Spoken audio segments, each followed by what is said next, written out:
योग टीचर्स को उनके वेतन का चेक दिलवाते दिल्ली के मुख्यमंत्री अरविंद केजरीवाल। लेकिन वेतन का पैसा दिल्ली सरकार से नहीं मिला, बल्कि केजरीवाल ने चंदे से जुटाया है। दिल्ली की योगशाला नाम से दिल्ली सरकार मुफ्त योग क्लास चलाती है। इसमें लोगों को मुफ्त योग टीचर उपलब्ध कराए जाते हैं, लेकिन बीते महीने ये योजना बंद हो गई। केजरीवाल सरकार ने एलजी पर इसको बंद कराने का आरोप लगाया। खुद मुख्यमंत्री केजरीवाल ने इसको अपने दम पर चलाने का फैसला किया और योग टीचर्स को वेतन देने के लिए चंदा जुटाने की घोषणा की। जिन लोगों ने चंदा दिया, उन्हीं के हाथों से योग टीचर्स को वेतन के चेक शुक्रवार को सौंपे गए।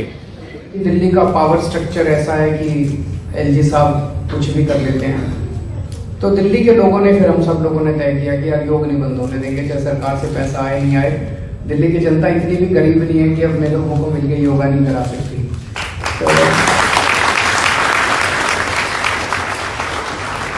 तब हमने ठाना था कि जो भी सम्मान राशि टीचर्स को मिलती है, हम सब लोग मिलके इसको देंगे। नवंबर महीने का वेतन मिलने से जाहिर है कि योग टीचर्स खुश हैं। हमने खाई थी कसम, योग नहीं रुकने देंगे, अपने टीचर्स का और आपका सर नहीं झुकने देंगे।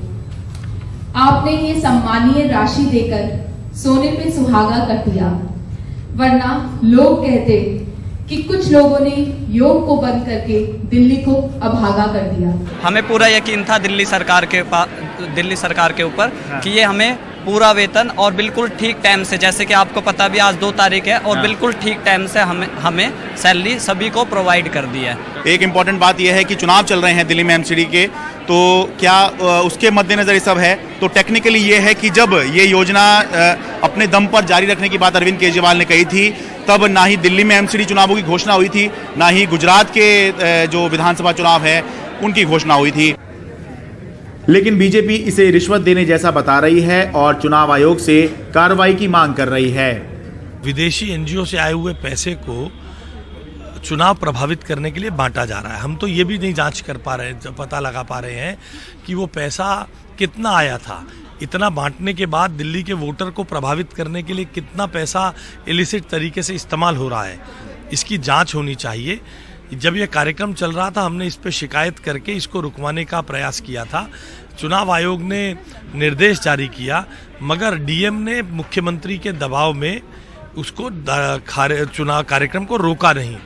तो हमारी मांग है केजरीवाल साहब पर आईपीसी की धारा जो ब्राइबरी पे लगती है उस पर मुकदमा हो, मॉडल कोड ऑफ कंडक्ट के वायलेशन पर मुकदमा हो। यानी पहले दिल्ली की योगशाला पर केजरीवाल बनाम उपराज्यपाल की कहानी चल रही थी, तो अब आम आदमी पार्टी बनाम बीजेपी की कहानी शुरू हो गई है। दिल्ली से रवि चंद्रन शुक्ला के साथ शरद शर्मा, एनडीटीवी इंडिया।